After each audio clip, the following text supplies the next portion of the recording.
Hello, everyone, and welcome. Thank you for joining us today. My name is Max Odkins. I'm an environmental scientist with the Fire and Resource Assessment Program here at CAL FIRE, and I'm really excited that you're here today to join us for this presentation from some of our grantees in our Forest Health Research Program. We're joined today by Dr. Lee Anderegg and Ryan Fass from UC Santa Barbara and Dr. Nicole Molinari from the U.S. Forest Service for this presentation, Pushing the Envelope: Are There Downsides to Extending the Burn Window for Black Oaks? Before we get started, I'm going to give a quick housekeeping slide here. I do want to mention that we are recording this presentation, and the recording will be available on our website, which is linked here on the slide, and there's a QR code if anybody wants to access that with a smartphone. On that webpage, you can find recordings from all of our previous webinars, as well as a link to sign up for updates about upcoming webinars and events from the Fire and Resource Assessment Program. We will have a Q&A session at the end of this presentation, and in order to participate in that, you can either enter your questions in the chat at any point, or you can use the raise hand feature, and we will go ahead and try and get to everyone's questions after the presentation. I also want to quickly touch base on the Forest Health Research Program that this presentation is presenting some research that was funded by. This is a program that CAL FIRE runs. It's part of the California Climate Investments. And this program, broadly speaking, aims to prioritize and fund research in forest health and fire science critical to the state of California, and share that scientific information and support statewide plans, including the California Wildfire and Forest Resilience Action Plan. To date, we have funded 89 competitive grants for a total of about $31 million. And we are expecting to open another solicitation in fall of 2024. You can find out more information at the website that's listed on this slide, or again, there's a QR code for anyone who wants to check that out. That also includes a link to sign up for updates about the upcoming solicitation when we do open it. So I would encourage anyone who's interested to check that out as well. Without further ado, I would like to introduce our speakers. We are joined today by Dr. Lee Anderegg, who is an assistant professor at UC Santa Barbara, Ryan Fass, who is a master's student at UC Santa Barbara, graduating in fall of 2024, and Dr. Nicole Molinari in the Southern California, who is the Southern California Province Ecologist at the U.S. Forest Service. And all three of them love oaks, healthy forests, and assisting adaptive management. So thank you very much for joining us today. I will pass it over to Lee to start the presentation. Great. Thank you so much, Max. Thanks for having us. And thanks to the Forest Health Research Program for making this project possible. And thank you all, to all of you for tuning in. We're really excited to get a chance to share the results from this project with you about examining the burn window and potential effects on black oaks.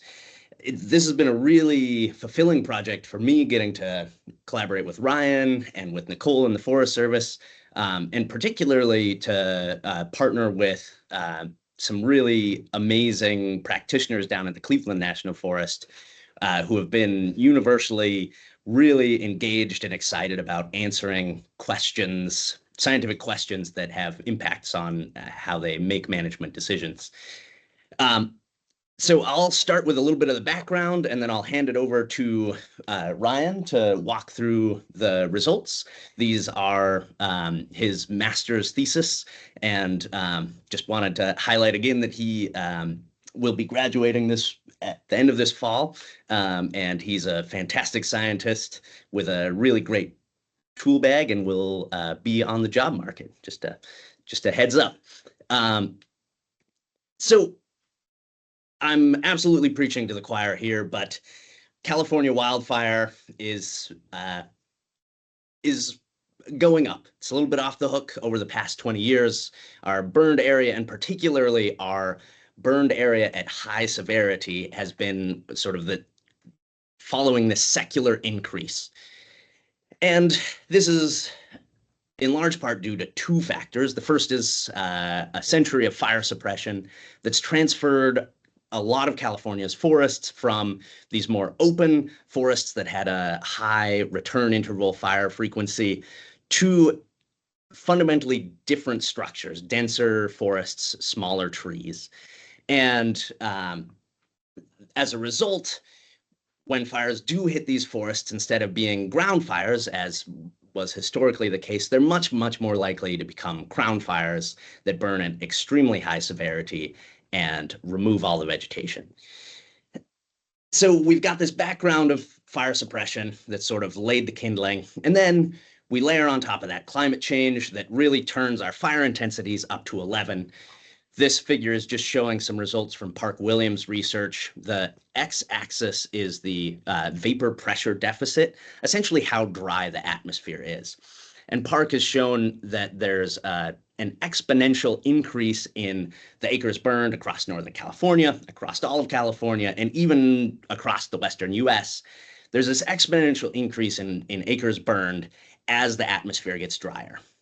And atmospheric dryness is itself an exponential function of temperature. So by cranking up the temperature dial through climate change, we are really turning California wildfires up to 11.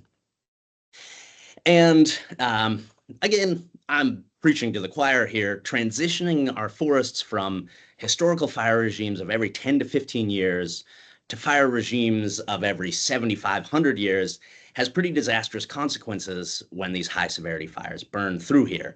And I imagine everybody on this call is invested in figuring out how to minimize the loss of biodiversity, the habitat fragmentation, the species extinctions, not to mention the loss of life and property that these high severity fires involve.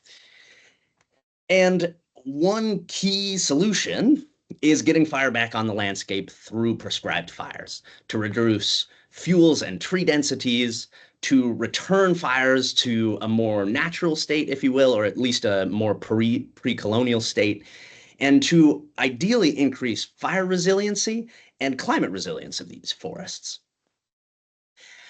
The problem is scaling up the use of prescribed fire is a really tall task. For instance, the California Wildfire and Forest Resilience Task Force set out the goal of burning 400,000 acres per year by 2025. That's across federal, state, and tribal jurisdictions. And in 2023, we probably managed to burn less than 120,000 acres. And 2023 was an ideal year for prescribed fire because we didn't have to share personnel with large wildfires. So we're talking at least a factor 4 challenge of trying to meet our goals of reintroducing beneficial fire to the landscape. And this brings us to our case study that we're going to talk about today down in the Cleveland National Forest, which is outside of San Diego, where we can really zoom in and talk about some of the management trade-offs that we have to wrestle with in terms of scaling up prescribed fire. So we're going to be talking about Mount Laguna, which is at about 6,000 feet.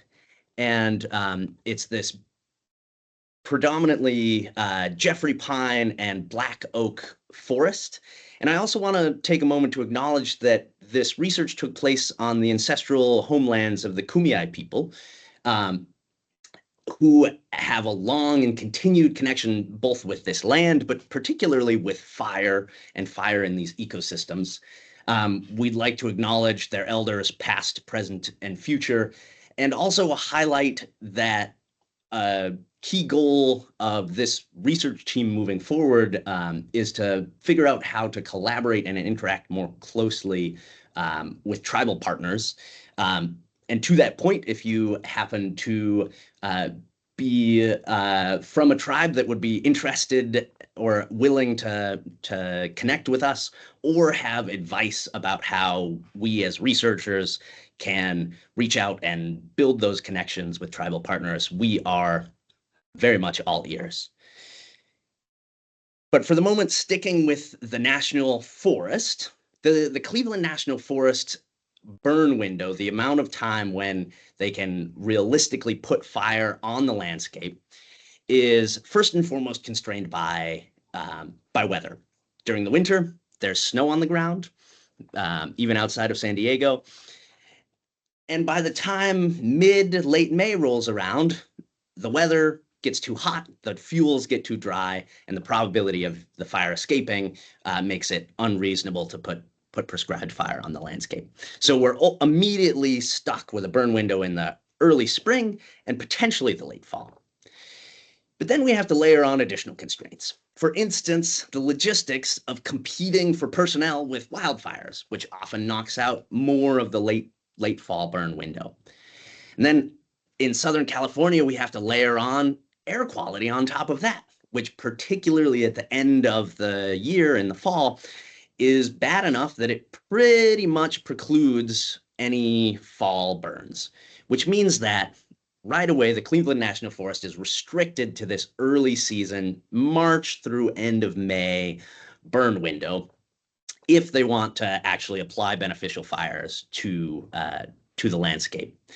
And just as a side note, this is actually not an ecologically unrealistic time to burn these systems. The Cleveland is far enough south that, according to the tree ring record, at least 14% of the historical fires occurred in the spring, possibly more.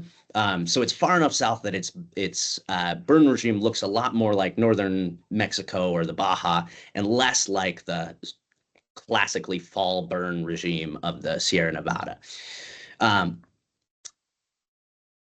And as I mentioned, these are Jeffrey pine and black oak forests, which poses an additional constraint on the burn window, particularly the presence of black oak, Quercus cologii. Black oak is a cultural keystone species, has extremely high cultural value to tribes across California. It's also a really critical resource for habitat, for food, for wildlife. So an unusually high foundation species of ecological importance. And in general, I think it's safe to say that most of our California oaks are substantially less well studied than our conifers in terms of how they respond, particularly to prescribed fire. Then, just to make these oaks in Cleveland even more important, they represent the very southern distribution of black oak. And so they're probably on the front lines of black oak's response to climate change. Then on top of that, they're already under threat due to the gold-spotted oak borer, this cutie little beetle right here, known as G-sob. And just for the rest of you in Northern California, G-sob has expanded from central Mexico and is currently only in Southern California. But this figure is some niche suitability modeling for G-sob, which pretty much predicts that everywhere there are oaks in California could be suitable for G-sob. So it's worth paying attention to what they're doing down in the South, as it may be relevant to you in the future. So all of this combines to result in a really strong desire on the Cleveland National Forest to preserve large, high-value, or legacy oaks on the landscape. And how this has manifested is in during the environmental review for the Mount Laguna Vegetation Management Project, there ended up being a restriction added to the NEPA documents to only burn black oak during its dormant period, when it does not have leaves. And the theory is that during this leaf-on period, during the late spring, summer, and early fall, black oak may be uniquely physiologically sensitive to fire, that it may hurt the black oak a lot more to burn when it has leaves than when it doesn't have leaves. And this is sort of out of the precautionary principle of, we're trying to keep these black oaks on the landscape. Let's do everything we can to not accidentally kill them when we're burning. But functionally what that means is that the burn window is really sandwiched between when the snow melts. This is Ryan at the experimental plots, 2 weeks before one of the plant burns? Exactly, in early March.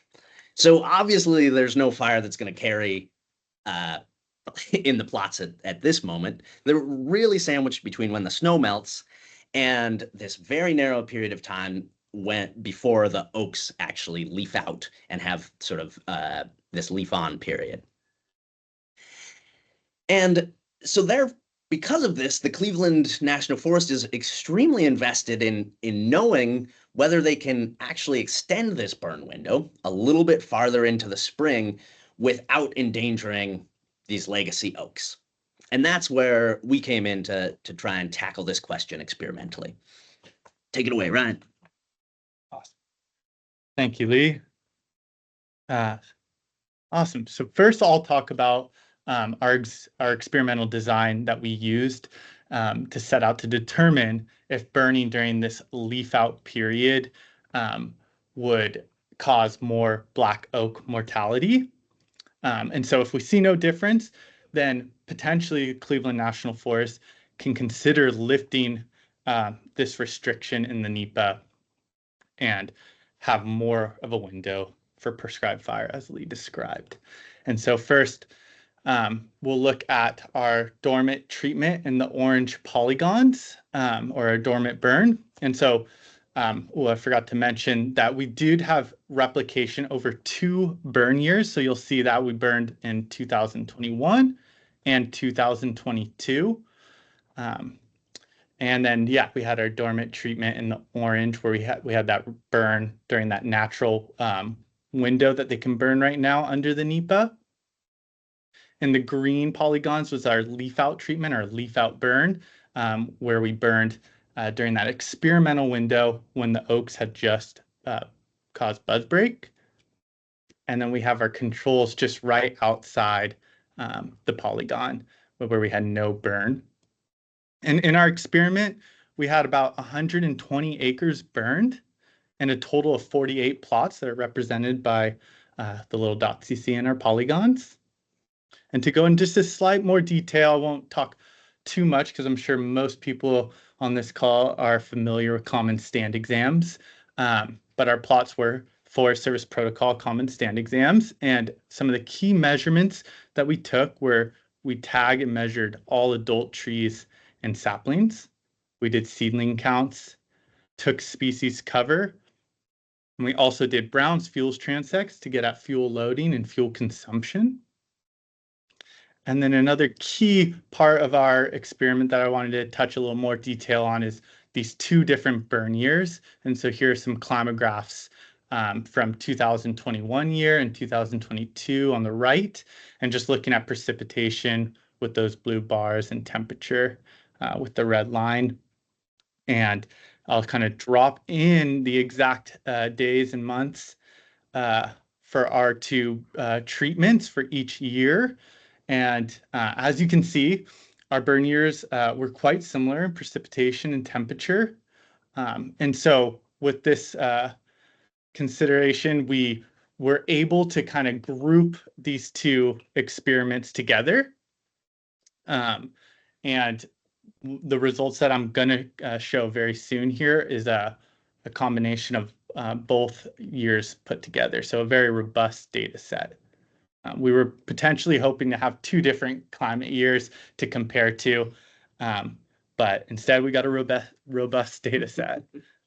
So the next step is the fun part where we got to have prescribed fire, and I'm going to show a little video here. But before I do that, Lee touched a little bit earlier on in the presentation, and I just wanted to highlight that we did work with just an amazing fuels and fire staff in the Cleveland National Forest to get this prescribed fire on the ground, because obviously we didn't burn. And so they were just an awesome team to work with and absolutely critical for this experiment, for the success of this experiment. So it's a little time lapse of some prescribed fire moving through our plots.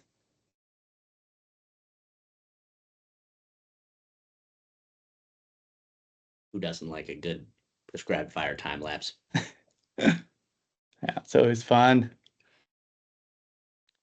Awesome. And so as this kind of comes to the end, the first kind of objective for us is to really examine fire intensity differences between the two treatments.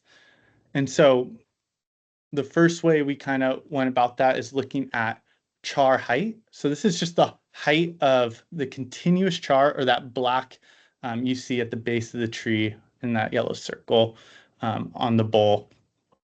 And then our second metric was scorch percent. So the percent of canopy damage by the fire, so representing those brown needles that were scorched. And so when we look at the data, this is the first figure here is just average char height in feet on that y-axis. And then our treatments are on the x, dormant and leaf out in that bright red. And so we see that there isn't strong evidence that shows higher intensity fire in our leaf out. We do see it slightly trending to be higher, but statistically it's not significant. So not a big difference. And this trend really stays the same when we look at scorch percent. So our big takeaway is that burning after leaf out when conditions are typically drier resulted in a slightly more intense fire, but really we couldn't really pull them apart in terms of intensity of fire. And another method for us trying to get at this fire intensity is fuel loading or fuel consumption after fire. And so in this figure, we're just looking at fine fuel. So this is our 1 to 100 hour fuels plus our litter and duff layer. And on the y-axis, we have fuel difference from pre-burn monitoring survey to our post-burn year 1. So 1 year after fire, the difference of fuels, so how much we got consumed, which is why it goes into the negatives there. And then on the x-axis, we have pre-burn fuel load. So how much fuel was there before fire took place? And we see this negative linear relationship between the pre-burn fuel load and how much fuel is consumed. So really, the biggest driver of fuel consumption is what's on the ground, not really the burn timing. So if leaf out burn had a more intense fire, we'd assume there'd be more fuel consumed. And in this figure with our two treatment colors, you'd really see a separation of the colors. And here it's just, they're all mixed, and really it's that pre-burn fuel load. So to kind of sum up what we've learned so far, we know with more prescribed fire opening that burn window, we're going to have more acres treated. And looking at our fire intensity metrics, we get slightly higher scorch and char, but not really significant. And we have a similar fuels reduction, really telling us that the fire intensity between our two treatments isn't that different. So let's see what happened with our trees. And first, I'm going to start with saplings. These are oak individuals that were 1.37 meters in height and a DBH less than 7.62 centimeters. And in our figure, we're just looking at post-burn year 1. It's important to note that we did survey 2 and 3 years post-fire, but we don't see the numbers change at all. And so I'm just going to show you post-burn year 1. And on the y-axis here, it's just percent saplings. On the x is our control, dormant, and leaf out burn. And then we have our 3 outcomes in the colors, which after fire, individual could be dead, live, or be top killed. And I'm sure most of you are familiar with top kill, but in case not, I just want to show this image. This is a sapling that was top killed. So you get full canopy loss for top killed individuals, and then they start resprouting from the base, which you can see all that basal resprout. So it kind of changed their growth structure and structure in the forest. And so looking at these results, we see very little mortality after fire. We do get substantial top kill and significantly more top kill in that leaf out burn. And so we have 75% our leaf out and close to 50% in our dormant. That's could be very concerning, a large amount of top kill. So it really prompted us to ask this question: does a sapling's ability to recover differ depending on whether it was burned during dormancy or leaf out? And we hypothesized that saplings that were burned with their leaves on would experience a larger negative physiological effect, causing them to recover slower. So let's see what we found. And so looking at this figure, this is just percent growth of pre-burn height. So that 0 on the y-axis, right there, represented by that green line, represents the individual has returned to its pre-fire height and fully recovered. And then on our x-axis, it's just our monitoring years post-fire. So post-burn year 1, 2, and 3. And then our treatments are the colors, the dormant in the orange and leaf out in the red. And so big takeaways is that we see 3 years post-burn, saplings are 50% or more of their pre-burn height. And then if we project this out, we really expect full recovery in about 5 years. Another takeaway from this figure, some of you guys may be asking when you look at this, is that red, the leaf out treatment saplings, looks a little bit lower than the dormant. And so it's important to note that, yeah, the dormant did happen 1 to 2 months earlier than the leaf out. So those individuals have had a little bit more time to grow at this time of survey. And so we really wanted to zoom into that and fix for that time. And so we have growth per month where we kind of equalize for the time difference in growth. And we see, so this follows the same format as that last figure. And we see no difference in recovery rate between treatments, which is really interesting. And then another big takeaway here is that first year growth is quite aggressive. And then years 2 and 3, it really tapers off. And so I will put a note out here that we are looking at the non-structural carbohydrates in these saplings to try to explain that physiological mechanism for growth that we see in this 3-year span. So stay tuned for more data. We're still in the middle of processing. So we know saplings get nailed in terms of top kill. They don't die, but they recover so fast. So maybe not a whole lot to worry about with saplings. So let's take a look at our adult black oaks. And these are just individuals that were greater than 7.62 centimeters in DBH. And this follows the exact same format here as the sapling survivorship. And so we see that timing has little effect on adult survivorship, where mortality is low in both treatments, so slightly higher in that leaf out. But when I took a more zoomed in look on this, it's actually these individuals that died were already at pretty poor health to begin with before the fire. So I feel like that that's kind of leading this mortality, but still really low mortality overall. And then leaf out burn results in significantly higher top kill than the dormant burn. And you may see it, so it's like a lot lower than what we saw with the saplings, but really important to note that this top kill of adult black oaks is quite different than saplings, which you can see in this photo. It's a lot larger of an individual, and from the benefits of black oak in these ecosystems, as Lee stated, for habitat and wildlife, a lot of top kill of adult black oaks can really change the structure of your forest and have potentially harmful implications for the ecosystem. And so I want to pose this question to all of you. Is this increase in top kill significant from a management perspective? Spend a lot of time thinking about this, and it's 15% in that leaf out as opposed to 3%. So I'll let you guys think about that as I continue on. I'd love to hear some thoughts. And so as we get back to our conclusions, we know we get more acres treated with more prescribed fire. Our fire intensity between these two treatments really isn't different. We do see that adult oaks have overall low mortality, but higher top kill on the leaf out burn. And then our saplings have a lot of top kill, but very low or recover very fast. So not a huge concern. So our story really comes to these trade-offs when thinking about effects of late season burn or more leaf out burning. And so, the positives, we get these acres treated.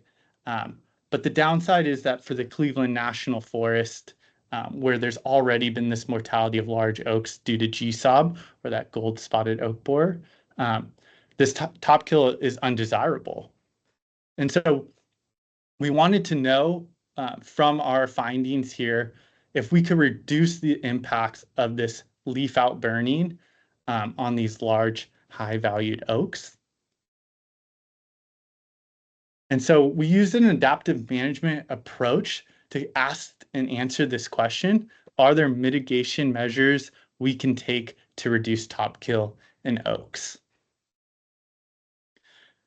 And so we did another experiment we were really stoked on. And so we set an experiment that was really keyed into these high value oaks. And we had oaks larger than 40 centimeters in DBH. And we selected 45 large oaks and divided them into 3 groups, as you see with these colors. And our treatments were fire ringing in the red, what we call manual treatment in the yellow, where we had limbing, raking, woody veg removal. And I'll go in a little bit more detail in just a second on these treatments. And then our controls, which we had no treatment on. We just left them as is. And so to get a closer look at our treatments, fire ringing is this mitigation measure that's used while the prescribed fire is happening, where the fire crew has these key oaks kind of flagged out and the oaks that they want to preserve. And they kind of set this little fire ring, as you can see in that picture, and it kind of burns the vegetation outwards and kind of creates a lower intensity fire at the base of these trees as a prescribed fire kind of moves through. And then we had a manual removal, which is we raked at the base, or the fire crews raked at the base, limbed up to 6 feet. And then we had removal of the woody understory or the shrubs. So a little bit more labor intensive there. And then you guessed it, we had more prescribed fire to kind of test these mitigation effects. And so this one's a little bit shorter, but got to take the opportunity for another fire video.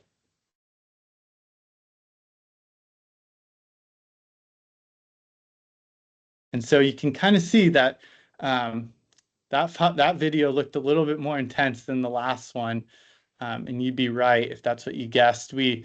Looking at scorch percent for this burn, we really see it's the same across treatment. So treatment did not have an effect on reducing scorch on these trees. They were pretty much the same. And another big takeaway here is that the scorch percent is high, much higher than we had in our other experiments. And so really on the hotter end of a prescribed fire out here, it was kind of towards the later end of the leaf out season. So it's important to note. So we had a great opportunity to really test this like extreme spectrum for fire. And so let's see how our treatments did. So our tree status post-burn, this follows the same format as the adults and sapling survivorship that I showed you. And we have those 3 outcomes: dead, live, and top kill. And so control was the only treatment with top kill, and we had some mortality there with 13%. Our manual removal was the most effective with 100% survival. In our fire ringing, there's no top kill, but we do have substantial death. And so I do want to kind of highlight that we do see some signs for firing, though our results, it wasn't an effective treatment. We see some evidence that it's maybe not totally throw it out the window. When we look at our char height, we see reduced char height in the manual and fire ringing treatments.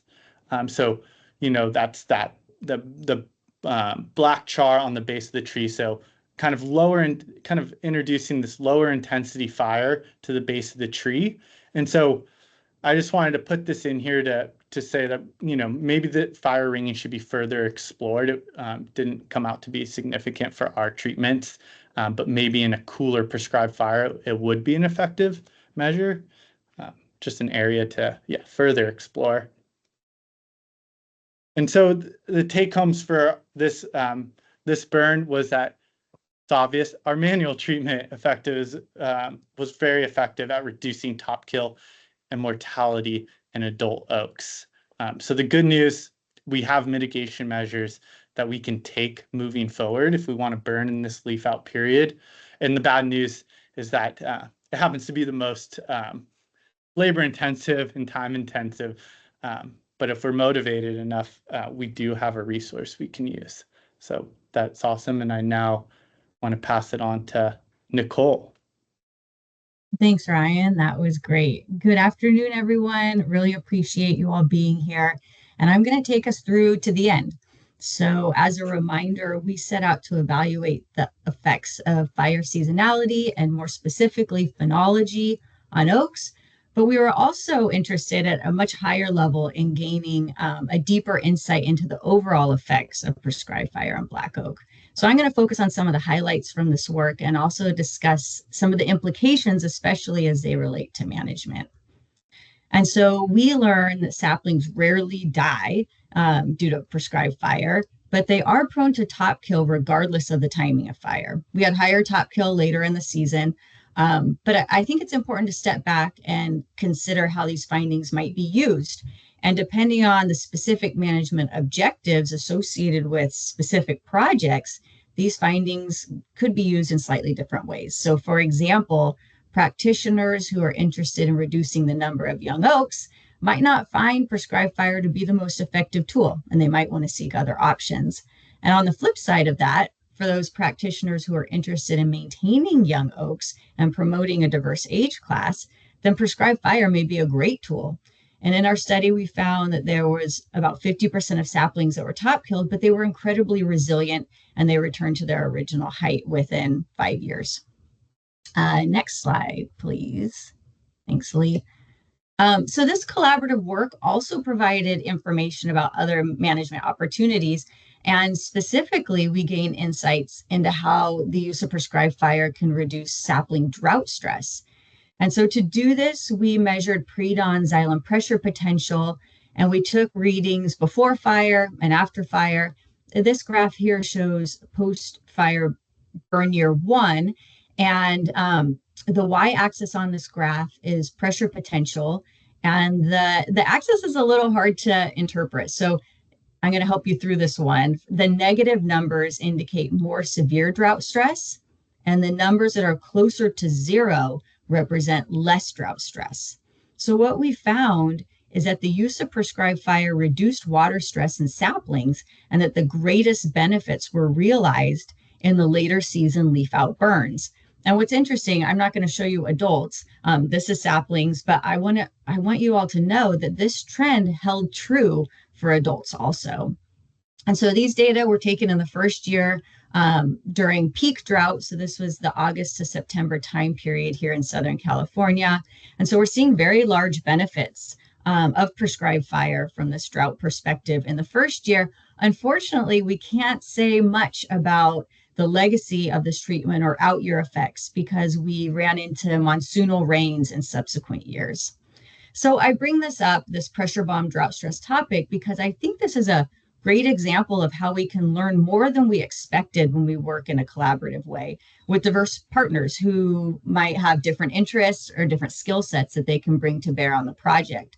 So we gained information about oak saplings and fire, and that's what we set out to do. But we also gained really important information about the relationship between prescribed fire and drought stress.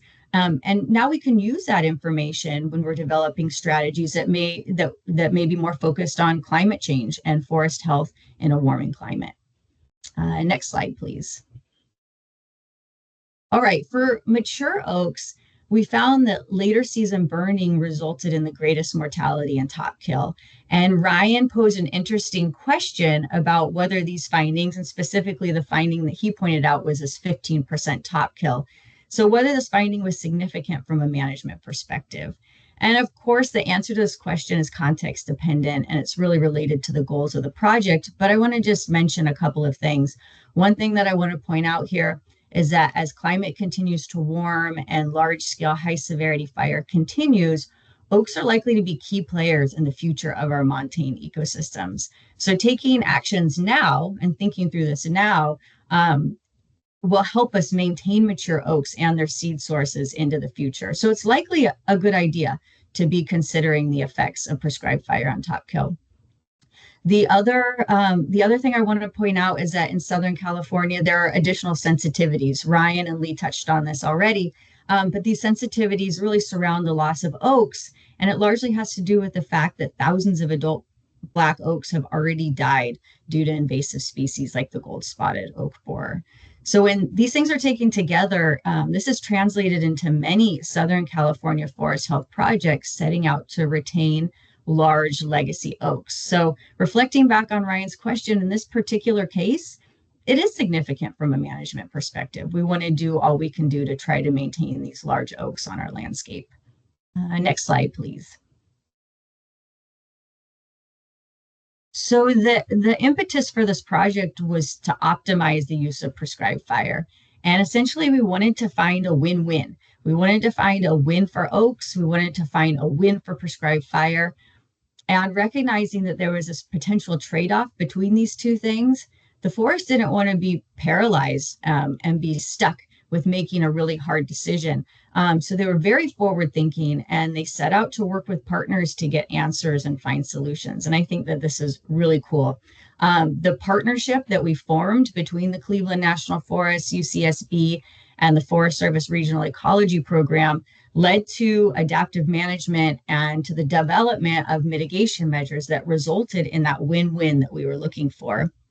And so the findings from this partnership will be used in an upcoming NEPA update and an expansion to the project on Mount Laguna. This particular project has the longest name I've ever seen of any project. It's the Mount Laguna and Pine Valley Community Protection and Healthy Forest Restoration Project. So in the coming years, we'll see a NEPA update there, and we're hopeful that front and center will see some of the results from this experimentation and from this collaboration. And so lastly, I think I speak for the whole team in saying that I found this partnership to be incredibly rewarding. It was productive. I'm happy we've had the opportunity to share it all with you. And I also hope that it's a framework that encourages other practitioners who might be facing difficult management problems. I think it can be really useful to reach out and work with partners to find solutions. Next slide, please, Lee. All right, so with that, I want to thank the Cleveland National Forest, who are dedicated to working with us. They were also really fun to work with, totally engaged and excited about this work. And they were motivated and persistent to find a burn window to make sure our experiments were successful. And we're so grateful for that. We also want to thank CAL FIRE and the Forest Service for providing funding for field crew and graduate student support. All of this was critical to getting this work accomplished. Let's see, next slide. Great. And so with that, we're happy to take any questions. Great. Thank you all so much for that presentation. We're going to switch over into a question and answer session here. So before we do that, I will stop the recording and then we will go ahead and take questions from the chat or raised hands.